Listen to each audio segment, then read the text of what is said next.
sorry. Okay, yeah, scorecard, that's what higher up. For those people who are listening online, you can go into the internet and find this. They are also on the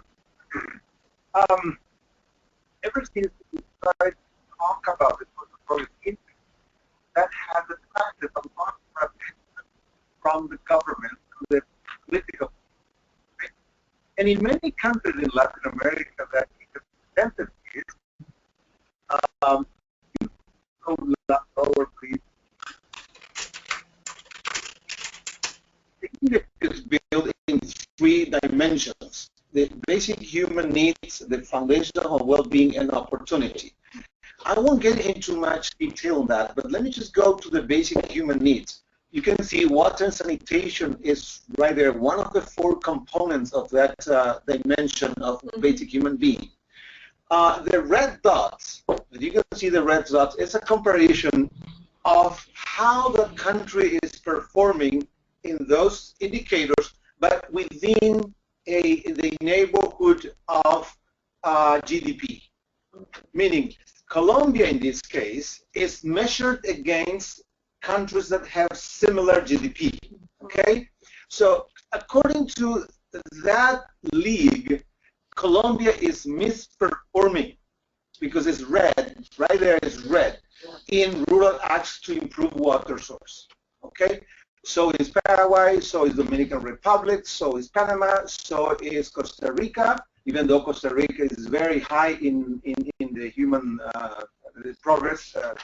social progress index. What I'm saying is, when you show this to the Minister of Finance, they see here a very high return on investment.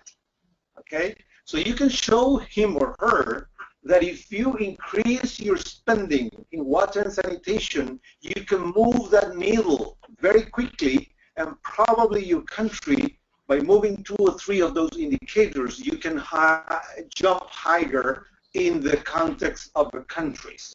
I just wanted to show this because it has been my experience, and I have attracted the attention of the highest level of government using the social progress index.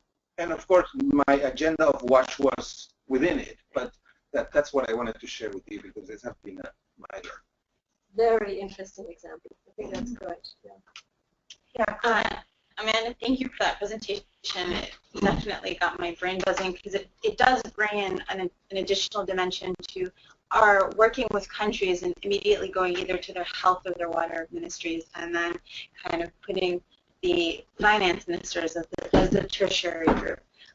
So one of the questions that I have is, when the finance ministers bring up the issue of the low absorptive capacity, how do you work with either the districts or the subnational or national governments to be able to address those concerns? And the second question sort of spills into this slide that Roel brings up, and all of these cross-factorial elements. Are you seeing the same conversations come up with the finance ministries in terms of concerns that they have in their countries? Should I respond to that? Yeah. If I can take the second one first, a lot of similarities but a lot of differences as well, depending on the individual minister but also the country's situation. One of the things I find interesting, and you've raised it well, is I think that we have lots of opportunity. We seem to, in our sector, have good moments where people can share regionally. There are regional sanitation conferences. There are sort of regional groupings where we can get all the African countries together and talk to each other. We can get the Latin American countries together, etc. And then within those, you'll get a change. One of the things I think, and I'm often questioning, what can we do extra at a global level? It's not already being done at a national level or being done at a regional level, because it's no use duplicating that if there are systems there. And I like exactly what you were pointing to, which is that we can, there are other ways of cutting the cake. There's other ways of dividing up the globe. I think there's a lot to be said for putting together countries of similar GDP, or putting similar open defecation rates, or countries that have similarities in other ways, and then looking at whether or not there is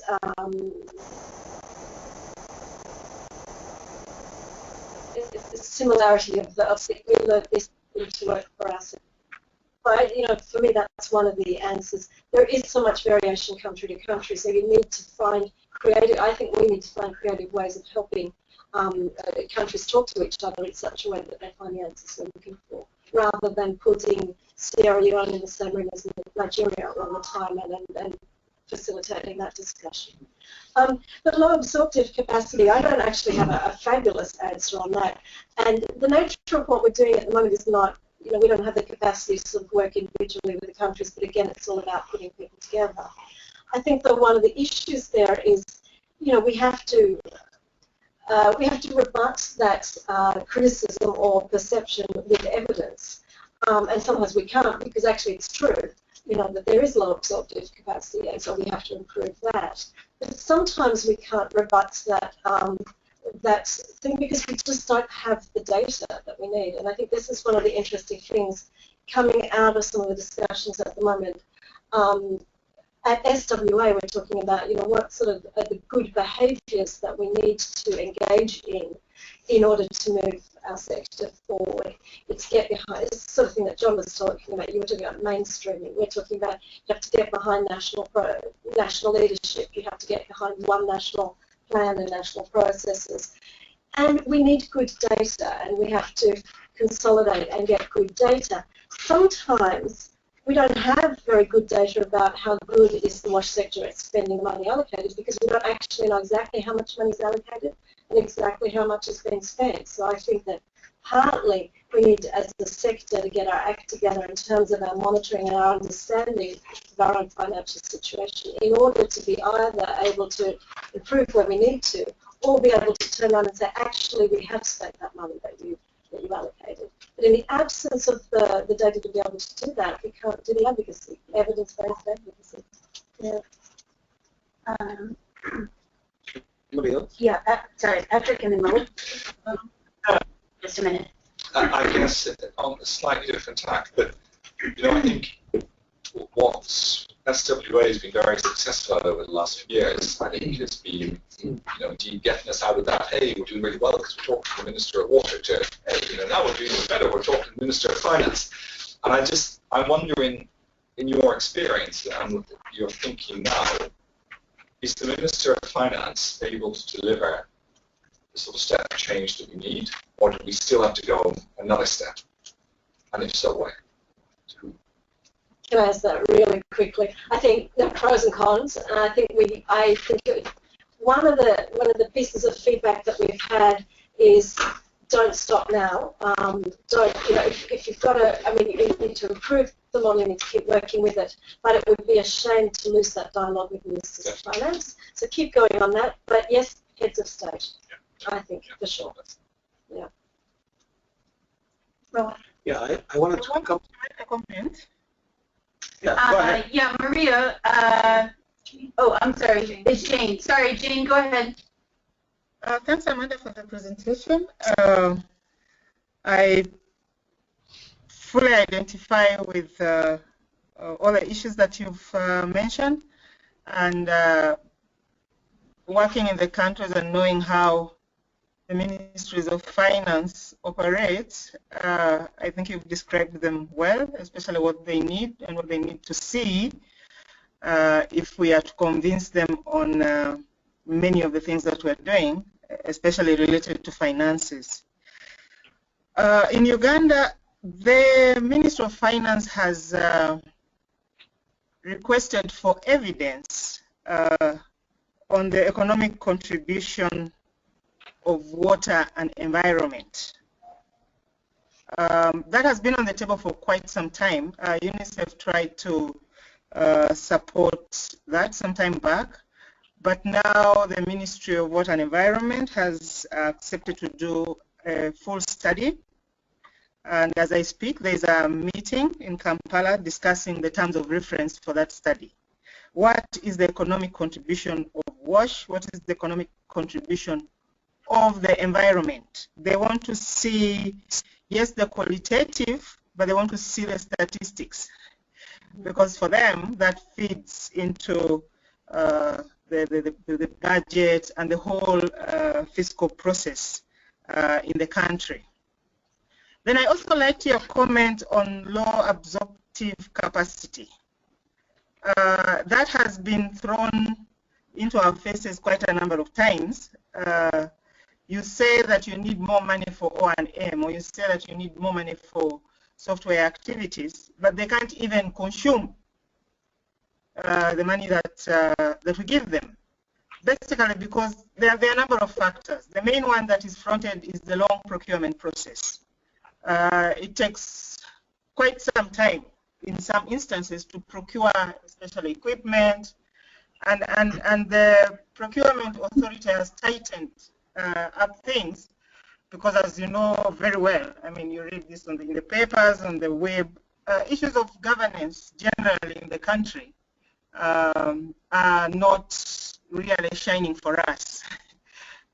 Corruption is way up high, issues of reporting, issues of accountability. So the Minister of Finance is in a way skeptical about just releasing or loosening the procurement process because they want to also improve generally governance and for the ministry WASH and environment governance. I don't know, Amanda, whether these are some of the things that they also bring up when you have these meetings with them or with their technical teams. And what do they think about them, especially the issues around governance? What do they think about them? What do they say? What do they want to see change? And what kind of support are they looking out for from development partners, from civil society organizations, if that ever comes up in their discussions? Thank you.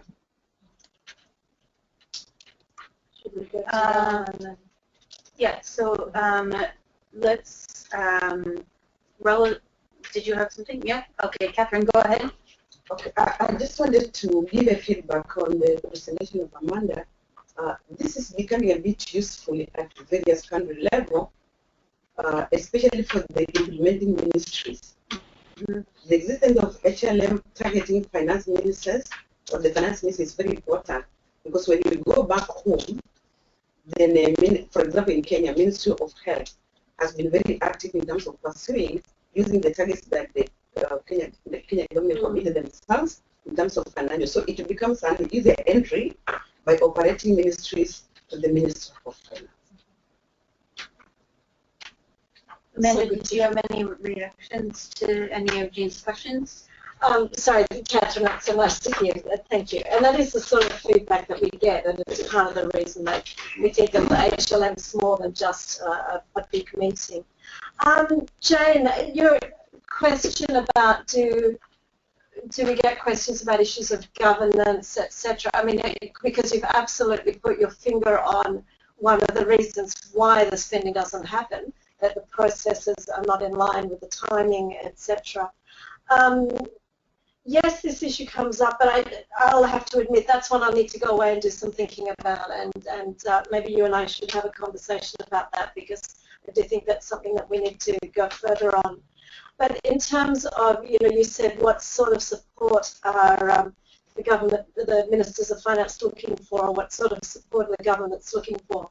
I think, again, it's one of these things about they want support for their systems as opposed to donors coming in separately and having their own priorities, their own funding streams, their own reporting mechanisms, etc. And I think that one of the areas where an area of responsibility for SWA is to genuinely be a platform where the country, if we're still talking an aid model, so it's not true for every country, but there are some countries still where the issue of overseas development assistance is going to be an important one, and the relationship between a recipient government and the government giving ODA is still going to be a part of the mix, then what they want is a forum where we can talk about how to do this sensibly and how to manage it sensibly and how to make sure that the donors are working in a way that supports the national governments. And I think that includes governance. So,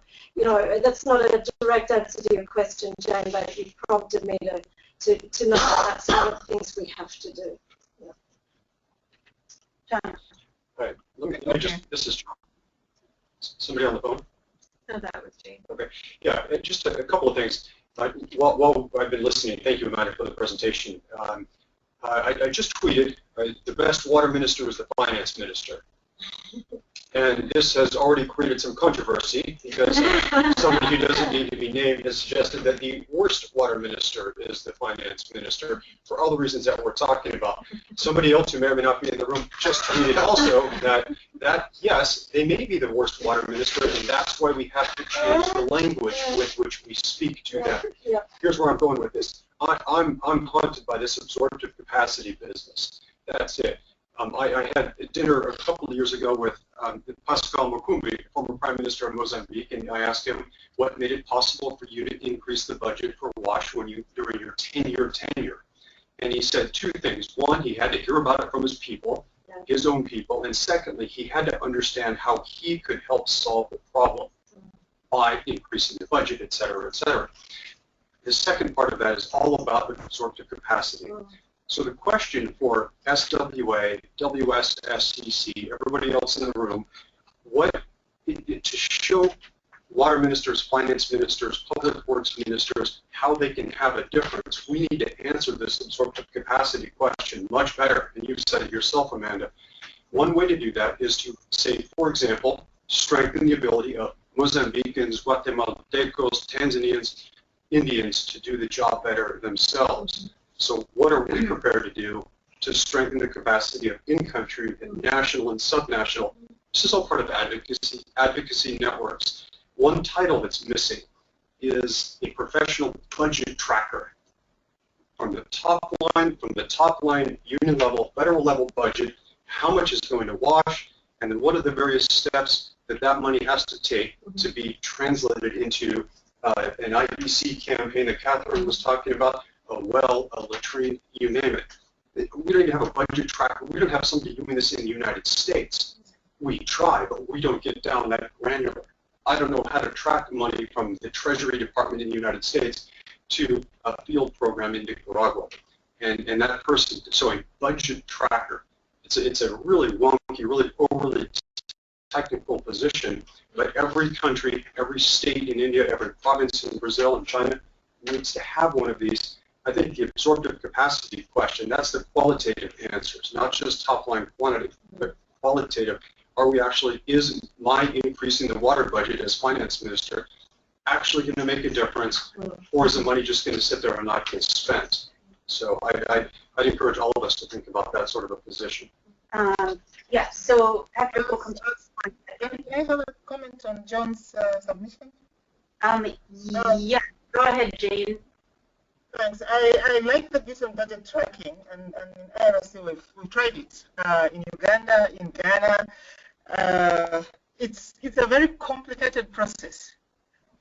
Mainly if you're tracking monies that have gone to the national level to government, national and decentralized level, because they know they have the Auditor General. The Auditor General's office is the official and mandated institution that tracks them. So we've had questions of who are you? Where do you get the mandate? Why do you want to look at our budgets and our reports? If you need these budgets, you can get them from the center.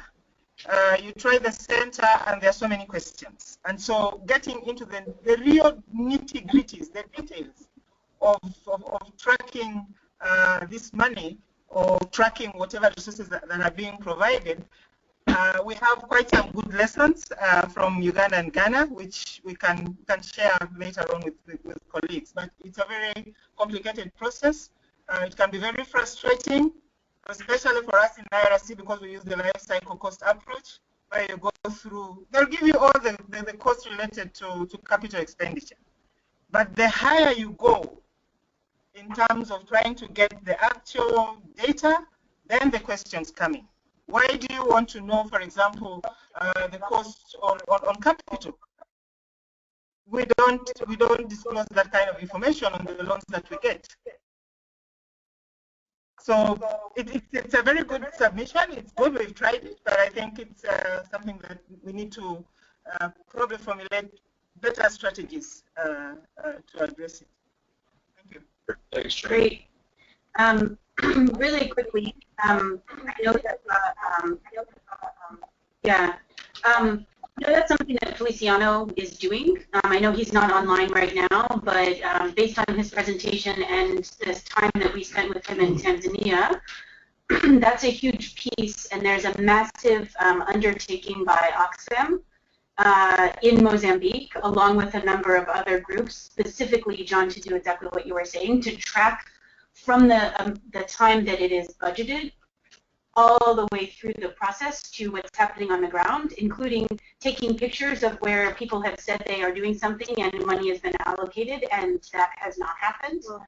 So more of the accountability approach, but I know that that's something that they're doing in Mozambique, and I think Maria may be talking a little bit about that later, but that I think is an interesting thing that they're doing in Mozambique. It's external, but with I believe in partial partnership with the government to do that. So some of it is for accountability and some of it is for internal advocacy, I believe.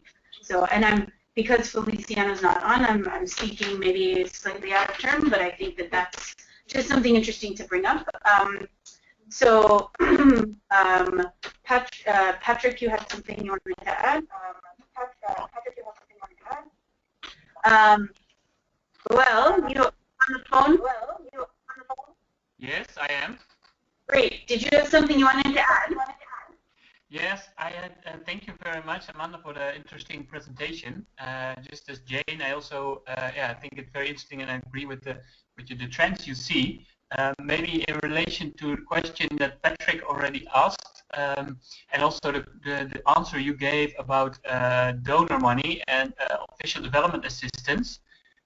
Do you think that sanitation and water for all can help donors in, how do you say, try to keep their commitments at high-level meetings, but also general their WASH programs, getting their acts together and trying to align them, especially in the countries where they work, but also on a global level?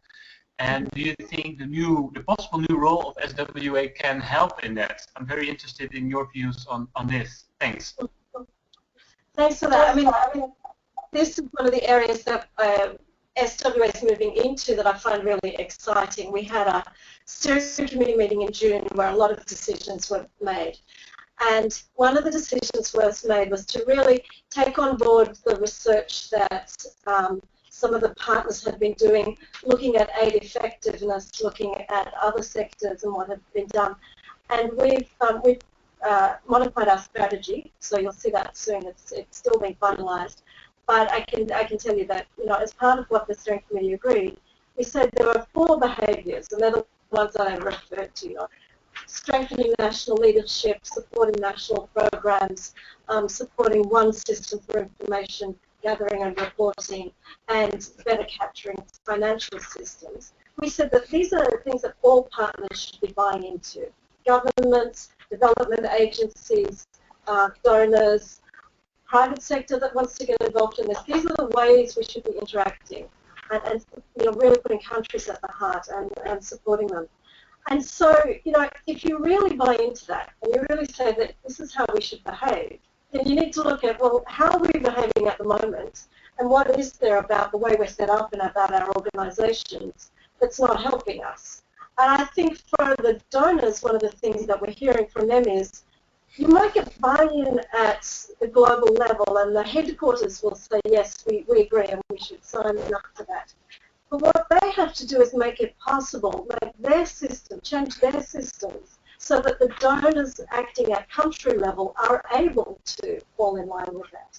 Because unfortunately, I think at the moment we see a mismatch where the donor agency, the government, You know, at the capital city might say, yes, as a general rule, we're going to support national programs, we're going to do this. But then when the way it plays out, because of what they've set up as their reporting lines or whatever, they're forcing their country office people to ask the local people for a separate report or a report at a different time because their reporting timeline is, you know, every June, whereas now January. So I think that one of the roles for SWA, and one that we're keen to embrace, and answer your question, is yes, provide a forum where within their own organisations, development agencies, because it's UN agencies and NGOs, donors can say, this is how we have to recalibrate in order to be supporting the national government. Any other comments from folks in the room or online? Thoughts, questions for Amanda? Catherine. I just wanted to respond to what John said about the budget cutting. Yes, we still have a long way to go, but I think the good thing is that a number of organizations, different society, they're coming together to study the process. But in Kenya, at the country level, no, county system level, which I'm going to talk about, it's a smaller unit, and we are already doing it. Initially, we were very, very dependent. That's why it was the way you want to know the business about our budget. But I think after a lot of the for example, in Kajiado, they just had a meeting last week, work where Dr. coming to talk about the arrest, is that they were able to give us the budget after a lot of sort of negotiation and telling them we just want it's for information, not the black method about the Great. Yeah. Maria, did you have anything that you wanted to add?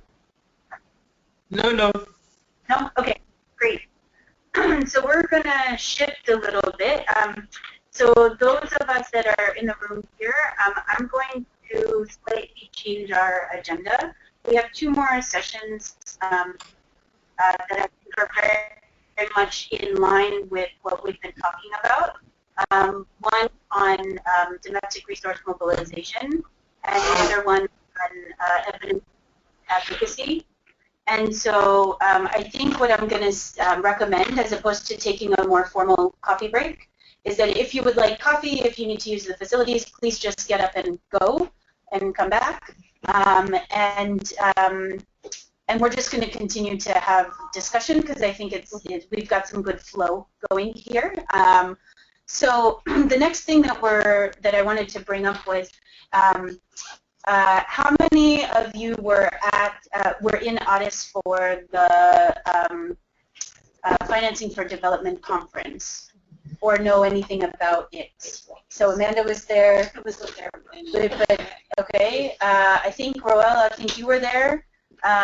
So what I'd like to hear from you guys is, so I can, of course, I was not there. I only read things from afar, and although I felt like it was a really good a lot of them were really good conversations to have, I was, we'll say, slightly, if not utterly disappointed in the document that came out afterwards. It felt like an enormous amount of fluff with very little commitment or action and nothing new. So I'm curious to see, as I just laid my opinion out there,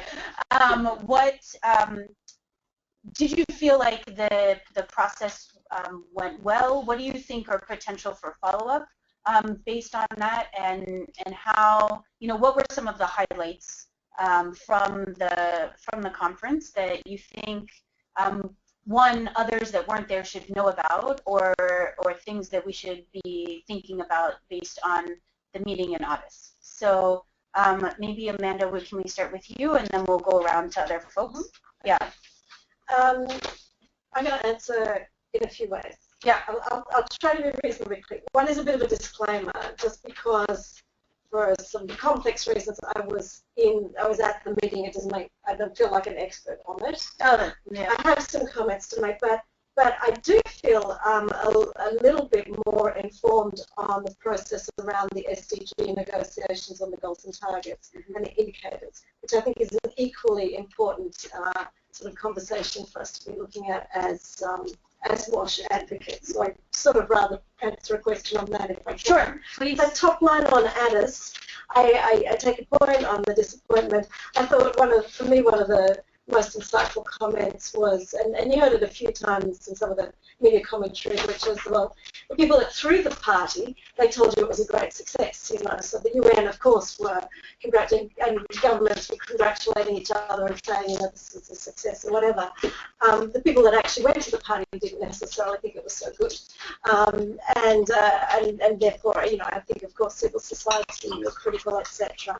I mean, I think that, you know, broadening it, not just the FFT, but the SDG process and the discussions now about indicators. I mean, I think that I feel optimistic, and I think that the extent to which these are negotiated processes is a positive. You know, if you compare to the MDGs and the way they were developed, I think that you get the fact that you're getting a whole lot of countries negotiating to come up with conclusions. I think that's something that we should see as a positive. And one of the comments that was made that I've heard, we had as SWA with our executive chair, Katerina, we've been having meetings with permanent missions in New York. One of the things I find interesting out of that is the sense that countries are really coming and negotiating, doing less of the sort of block voting that used to happen, and alignment according to blocks, which I find an interesting thing. So those are the things I find encouraging. The financing for development, you'll have read it, so I'm not telling you anything new. The inability to really tackle some of the big tax issues, that's a concern. And I think the lack of sophistication of our talk about private sector involvement is still going to hold us back. I think we in WASH and SWA, we're struggling with it. You know, we keep talking about all of the private sector is important, whatever. A, we talk about it as if it's homogenous groups. B, we don't quite know what we're talking about. And C, you know, where's the role of regulation, where's the role of government, where's the role of civil society in moderating private sector? I think we're just very simplistic in that. Maybe it's just me, but it feels a bit simplistic at that level. Mm-hmm. I'm into this where I said, you know, can I answer another question? The indicators thing, and I know you guys around the table, Anna, you've been very closely involved, Andrea, you know, this whole thing about what are going to be the indicators that we use to measure the SDG targets, etc. That discussion is still ongoing. That's one where we really need to be informed and get in there, because which indicators we get is going to make a big difference to the way we work in the next 15 years. Yeah, I wanted to comment from the standpoint also of being, and I wasn't at the conference, so even before the conference happened, I found it very difficult, our organization found it very difficult to be able to position ourselves to attend, because a lot of the sessions were closed, despite the fact that we had done quite a bit of research to try to find what that entry point would be. So our executive director and one other of my colleagues, who is the program officer for Ethiopia, attended. But it was certainly a challenge that even then, with our executive director being present, we didn't have access to all of the sessions. So as Amanda pointed out, you know, I think it was one of these, even the party throwers, if you weren't part of that kind of that inclusive group, it was a bit of a challenge. And I found that to be disappointing, that sector partners didn't have a little bit more, they weren't able to come forward. Having said all this, I do think, and Amanda also mentioned it, I do think that there's still an opportunity to be able to guide the member states from a technical standpoint and an informative standpoint to understand what indicators we would need in order to really kind of make the next 15 years fruitful. Great. Ral, did you have anything you wanted to add to that quickly before we move on to the next piece?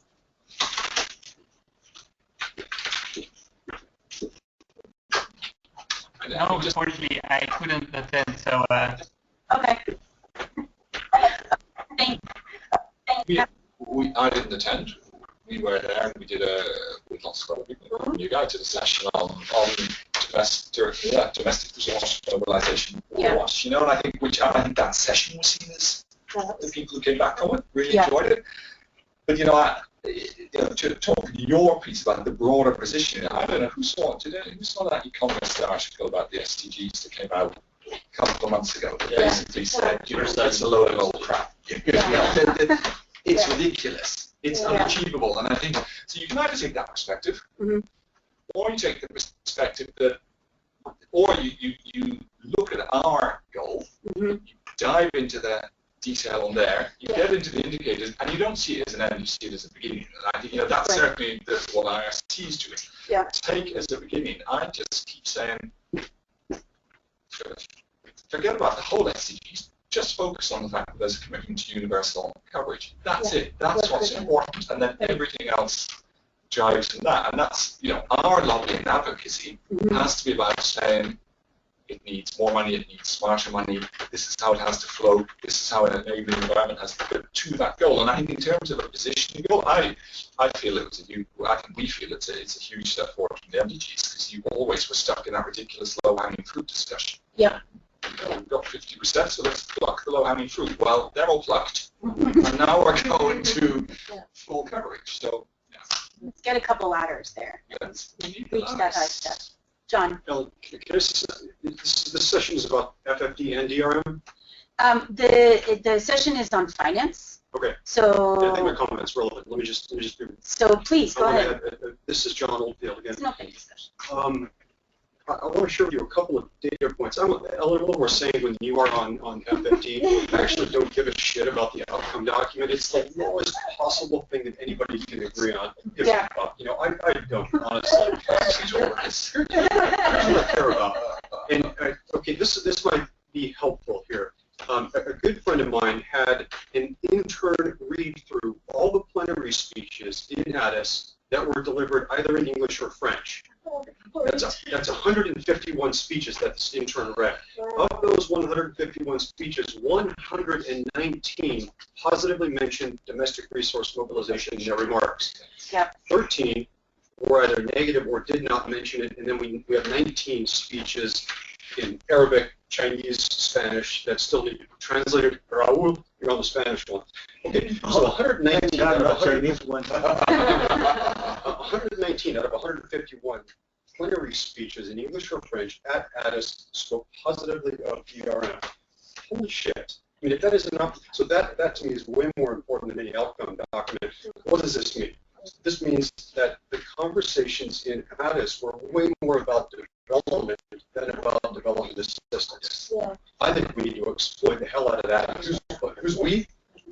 Since Andrea's not in the room, her organization, and Amanda, your organization. I mean, you need to take that.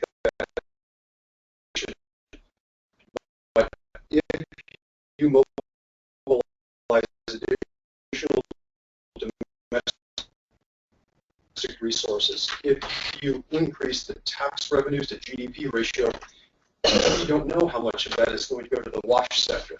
But I'm pretty confident saying that more of those increased revenues will go to the wash sector if the wash sector is ahead of the curve, or ahead of the DRM curve. And I think DRM is, everybody's talking about this stuff. Folks around this table have been talking about it for a long time. Guy Norman has been talking about it, you guys have been doing stuff on it for a long time. I think you'll need way more public with that and be positive about FFT3 rather than focus on some sort of innocuous outcomes document. That's my take. But that was an interesting data point that I haven't seen public. So, Raul, go ahead. Well, going back to Amanda's comment and John's, how do we talk to Minister of Finance? We talk to them about how you increase revenues, taxes, compared to GDP, and then you go, how do you convince him to go from 10 to 15% investment in WASH? Well, we need to work on our WASH performance, because as the Social Progress Index measures only results, we don't measure spending, we don't measure intentions. We don't measure efforts of the government. It has got to be results. If we don't have better results in our wash sector, how we apply funding, then we will not be able to persuade Minister of Finance. If we get a better results, we are going to get more funding. So that's why at least our organization is trying to strengthen the community water organizations, because we believe that that is cost effective. The way they deliver and they increase the actual numbers of people served by sanitation and water access, the way they do it is very cost effective, and we can increase the number of people who are receiving it, and then you can show your Minister of Finance how well the country is improving in that water and sanitation. Because otherwise, we have so many competing and antagonistic requests. You know, education is asking for more money. AIDS is asking for more money. Pregnancy is asking for more money, and they all are, you know, good and just causes. But if we show that the money worth it's higher in our sector, then we probably are going to be talking to the Minister of Finance the language they need to hear, or the presidents, as we should say. But we need to increase our performance. One of the, just one second. Following up, Raul, one of the messages that we tend to use that has been, I think, pretty effective in the U.S. Is that if we increase the entire pie, then that gives an opportunity for an increase in our section of the pie, the wash section. But in general, we need to increase the entire pie of what, in this case, for foreign assistance. But I think the same applies that if you increase it can increase, whether it be via taxes or whatever is the mechanism for resource mobilization, then there's an opportunity. Then you get into the lobbying or you get into the advocacy for your specific issue. But if we're not all trying to increase, then what, then there is no bigger pie to try to choose from. You're kind of taking from someone else. So Amanda, go ahead, and then Hannah. Mine's a question, and I'm very much questioning some of the people on the phone, and Terrell and to Catherine. So, one of the tricks of the trade that communications people use and advocates use is, $10 will buy you this. Yeah, $20 will buy you this. And, that's used a lot. You all know that sort of argument. Or the second thing is, and I think some of the health groups have done it more than we've done in WASH, is, to fix the problem, we need X billion dollars. The TB guys came up with, X billion dollars will fix the problem. The polio guys said, X billion dollars and we'll wipe out polio, etc. Now, we don't seem to be using those arguments in WASH so much. I'm curious, because I've heard both sides of the coin. Some people that don't like that, think it's too simplistic or whatever.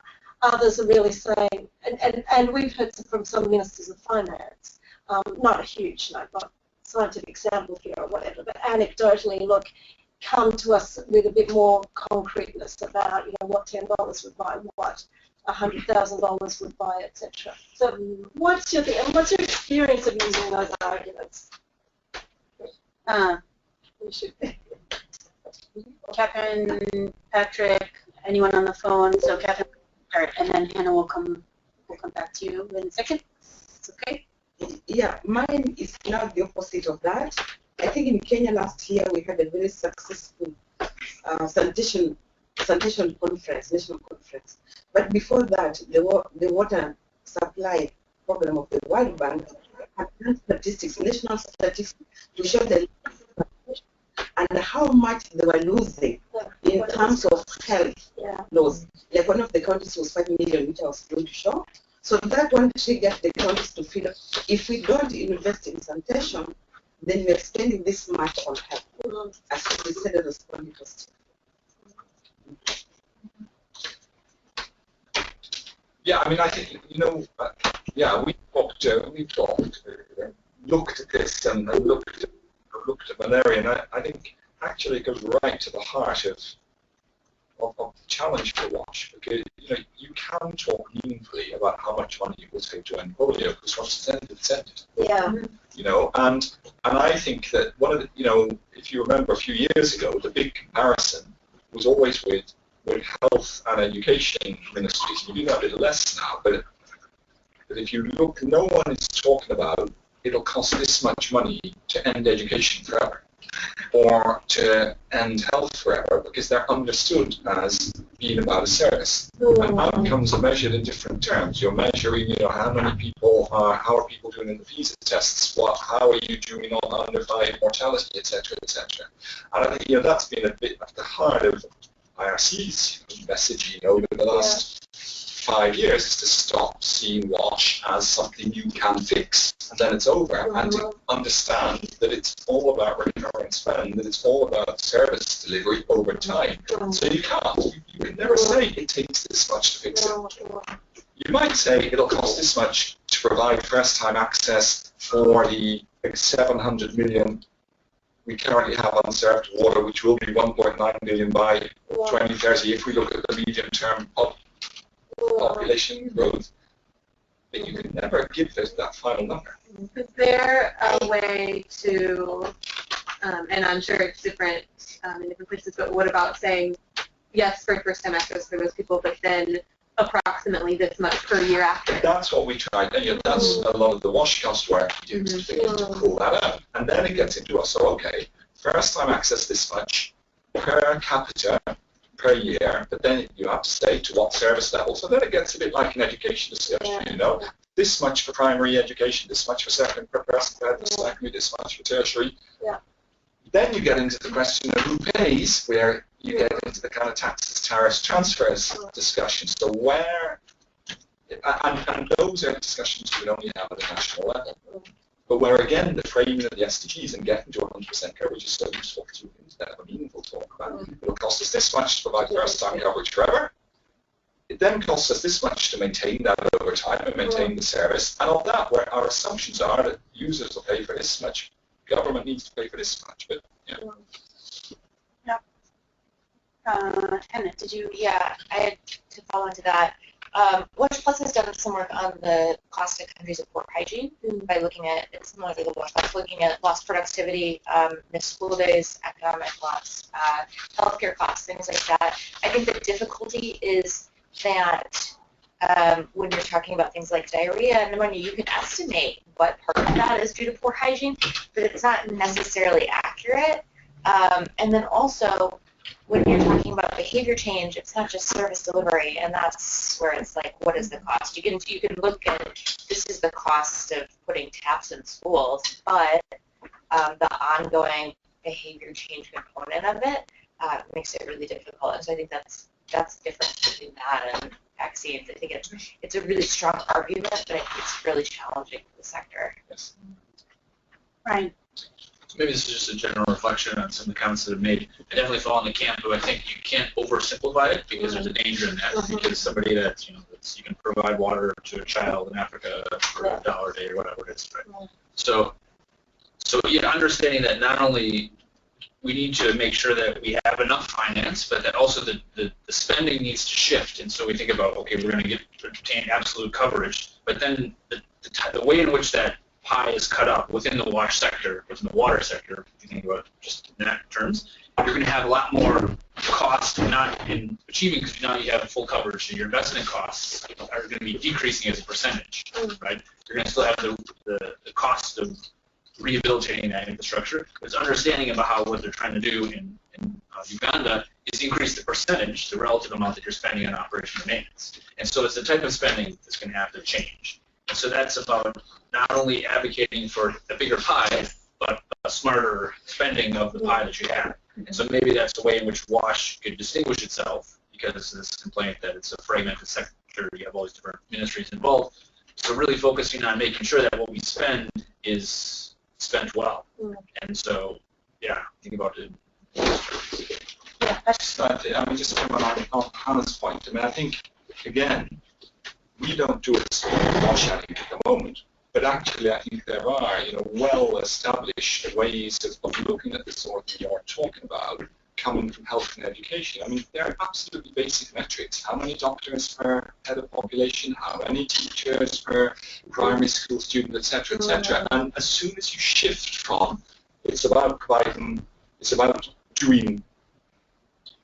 hand pump or triggering a community, both are actually the same problem. It's the same idea that you do something once and it's done forever to, no, it's not. It's like education, it's like health. What's interesting is how many health workers do you have per head of population? How many engineers do you have per head of population? You can put costs on that relatively easily. Yeah. Because I mean, everybody, that's actually the easiest part of it. And you get to that level of agreement, and I think, I was just talking to Katerina about it the other day. I think it was Tanzania, I can't remember where she was, it was something like one health worker per 100,000 people, and you just go, you know it's not going to work. You're never going to maintain hygiene behavior change with that. Whereas, when the work we did with BRAC in Bangladesh, you've got a health worker in every village, so you've got a health worker for every 2,000-3,000 people who are being maintained by BRAC over time, and that's when you see maintained behavior change. Yeah. And by doing that sort of benchmarking comparison, I think it really helps to move the discussion forward, actually. I have a follow-up question. Well, I guess more, comment or question. The challenge I've seen with the education sector, for example, they can measure the number of teachers, they can measure the number of students that are attending, they can measure the number of hours, for example, that learning takes place.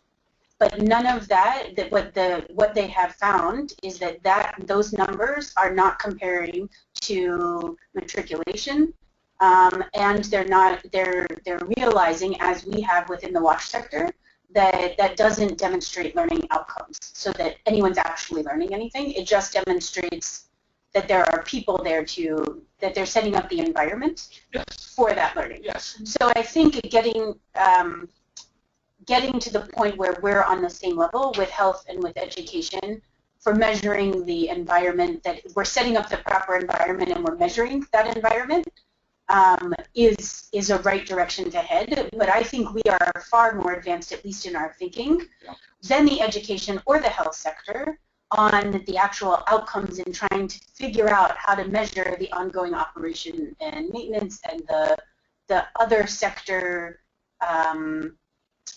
like the impacts on other sectors from WASH. But I don't know, because I don't work in those other sectors, so maybe they are more advanced. But it's a shame. We tried to get a couple of education and health folks to come today, actually, to share their experience, and we haven't had a lot of success to get them here. But we continue to have conversations around that. So I do think we need to get there, but I don't want to. I want to think about how do we do that not at the cost of the other components of what we're doing. It's not. I think the point. You're the expert on education. I'm not. Though I do think my impression is that health, at least, they get outcome measurement. Health gets outcome measurement. Health does a ton of it. And reductions in disease and not if I look at that, yes, reduction in disease, reduction in under-5 mortality, reduction in maternal death, etc., But so they have it, and they are reasonably good at linking that. But actually, the point I was trying to make isn't so much around that. It's the way of thinking. It's how we establish what are the sort of benchmarks you use to establish the enabling environment might be there, accepting that, sure, you can employ loads of teachers and they might do nothing. Right. That's absolute. But if you're not even starting to collect that data, which in the WASH sector we're not. In the urban WASH sector we are, though. In the urban, because all the benchmarking, absolutely. So the urban WASH sector is another place to look at how they do it, where sort of benchmarking is well developed. And utility managers think like this the whole time. I'm accounting for water, and how many engineers, blah, blah, blah, blah. But in the rural sector, we're not. And, we've all gone chasing that data, and it's extraordinarily difficult to find. Yeah.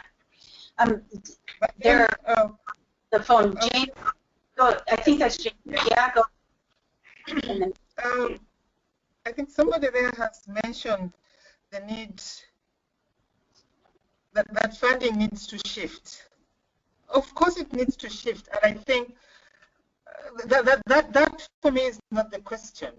Everybody a Minister of Finance in all these government institutions, even right from the president himself, especially for Uganda, knows that.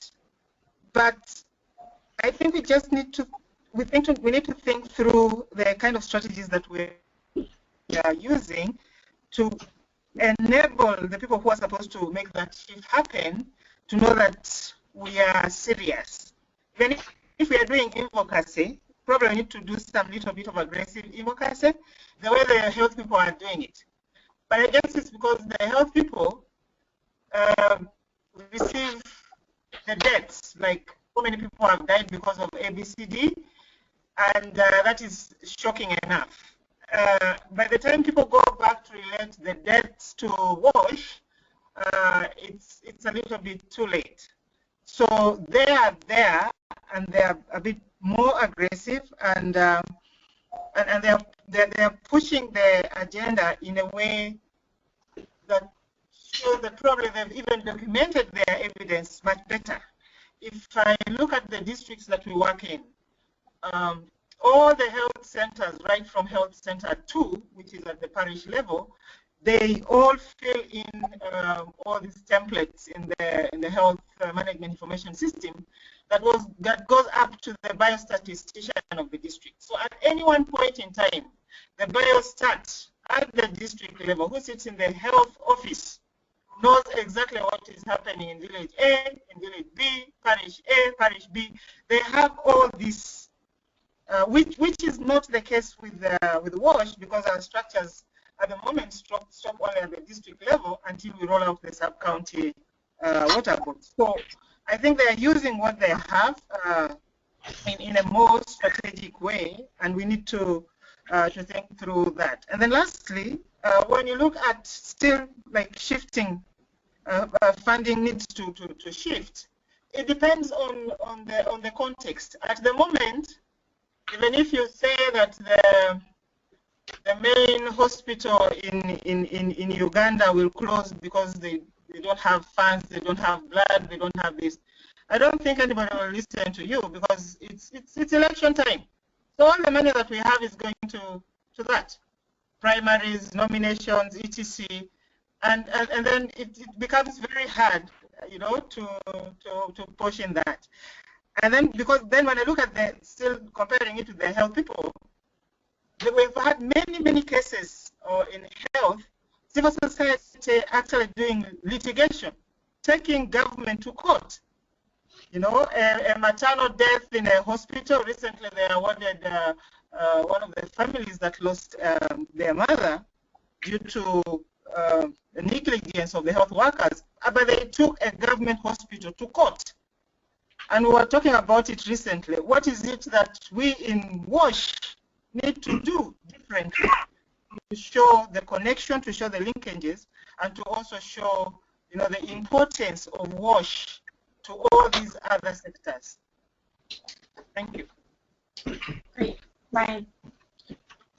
So maybe I preface this question to say I don't know if it's the extremely relevant question, but I ask it anyways because I don't know the answer, so hopefully somebody does. But this issue of, I know that in the U.S. there's a lot of earmarking of funds, and so one question I have is, in the advocacy space, how do you address this, just the fact that they're basically not really increasing the pie, but they're just allocating, they're just earmarking the same funds for different things and multiple things. And so how do you, is there a need to work together across sectors in your advocacy to tackle this issue? Maybe it's not an issue. It is an issue, and I don't know, I can only speak from the U.S. perspective on that particular issue, so I'd love to hear from others if it happens in other places as well. But in the U.S., we work a lot with not only what, I mean, we try not to call it the earmark, but basically the water earmark, so Water for the World Act funding, and Water for the Poor funding. And within that process, that money sometimes can be spent on things other than WASH, or other funding from, let's say, PEPFAR or other U.S. government funding very rarely can be spent on wash work. So there's a lot of cross-sectoral advocacy that happens. So we work, and I'll let Jordan talk a little bit more about that, but we work heavily with the nutrition sector. We work heavily with HIV and AIDS, education, any other sector that is trying to get a piece of the international development pie. Because a lot of times that the water for the poor money is a little bit different than some of the other earmarks. But for example, PEP water is a massive earmark, but it's not really, because the earmark that PEPFAR is actually its own entity of water. So it depends on how the budget is divided. Some of them are earmarked within a larger budget, and some of them are their own separate line items, which makes it a little bit different. And I'm probably not explaining this very well. John is the one who does most of this work. So, but basically, yes, we work extensively with other sectors to make sure that there's collaborative programming used for that money, but also in the budgeting process that we're not waiting like sectors and other folks to say we stole money from you. So I don't know if Jordan, you want to add anything to that? Yeah, sorry, I wasn't able to listen to all that you said. That's so okay. I apologize. Just repeat, it's fine. Yeah.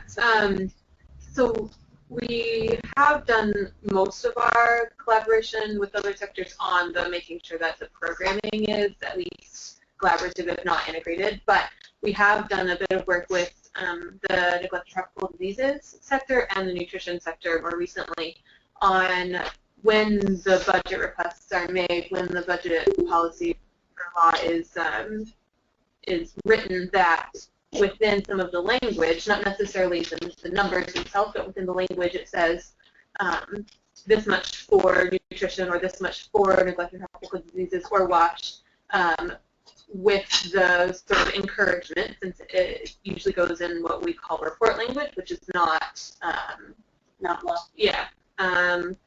That it should be used for making sure that these programs are collaborating or are working together within, at least in some of the circumstances. I can't do with all of them, but so that's one of the approaches that we've taken, and get that type of language inserted into other areas within the financing space from the U.S.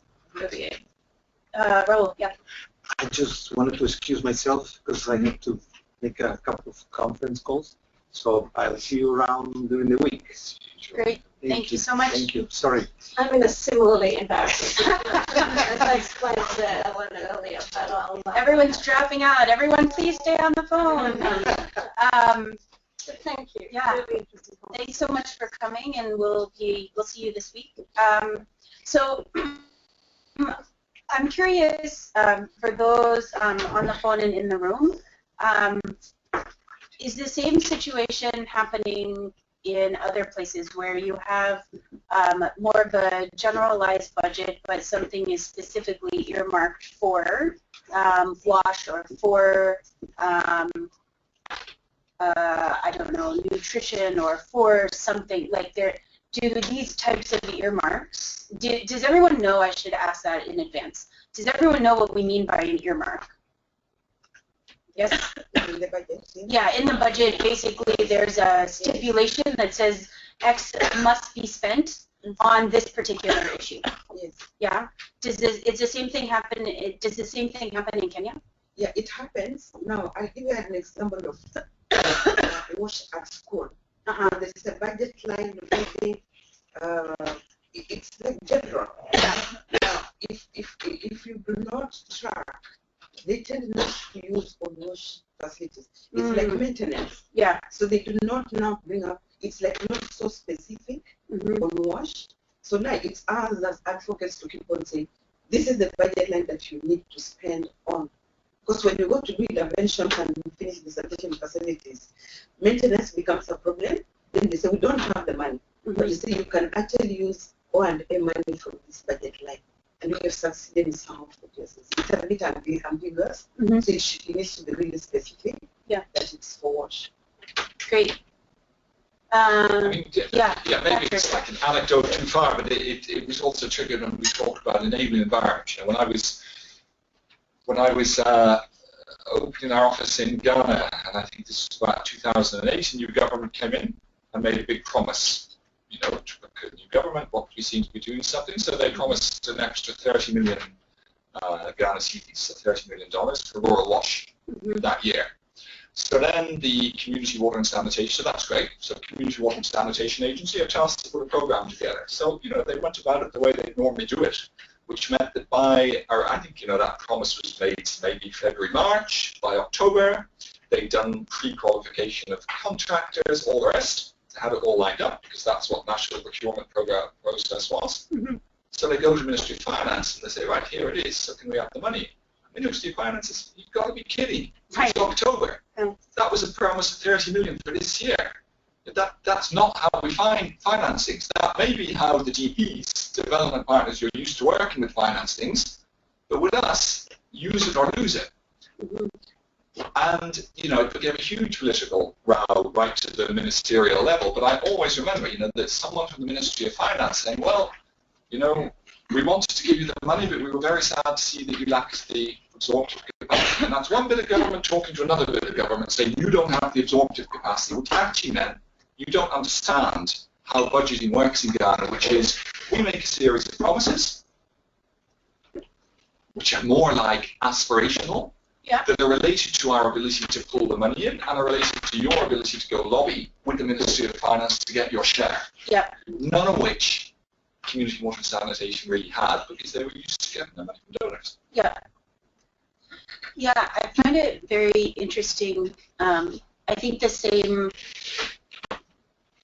applies in a lot of situations, that kind of the first and the loudest and the one who can have the most effective voice are the ones who are going to get the money. So had they worked differently and said, okay, so that 30 million, right, was actually allocated, that also meant that someone else got that money. It's not like that money disappeared, right? So someone else was just quicker, faster, and more effective in their messaging to actually get that money. So, you know, how do you become the first one in line? And that's not always easy if you're trying to have the evidence. So what kind of evidence do you need? And yeah, well, it goes back to us, or I forget his name, but our colleague from Feliciano's story, you know, but that's where, you know, Amanda, that's where that granularity is needed. You've got to understand that planning and budget allocation process from the very bottom to the very top, and you've got to be honest. And you've got to support your partners to be honest. And I think that's a lot of what, I mean, you know, if you had like Ned Breslin here, sadly now left the sector, but I mean, that, you know, that's what they'd always say. That was their biggest success in Bolivia and the other countries they worked, was helping local government to understand how to access the money from the national level. Because it's a chicken or the egg argument. If the national government's always going to say you don't have the absorptive capacity, it's that you need the capacity, you need money to get the absorptive capacity, it's human resources. Right. And we often assume that the absorptive capacity is they don't have the engineers, but it's not that. It's actually they don't have the folks who know how to get the money. Right. How to get the money. It's an advocacy challenge, is what it is. It's a capacity challenge around advocacy of knowing all of those components.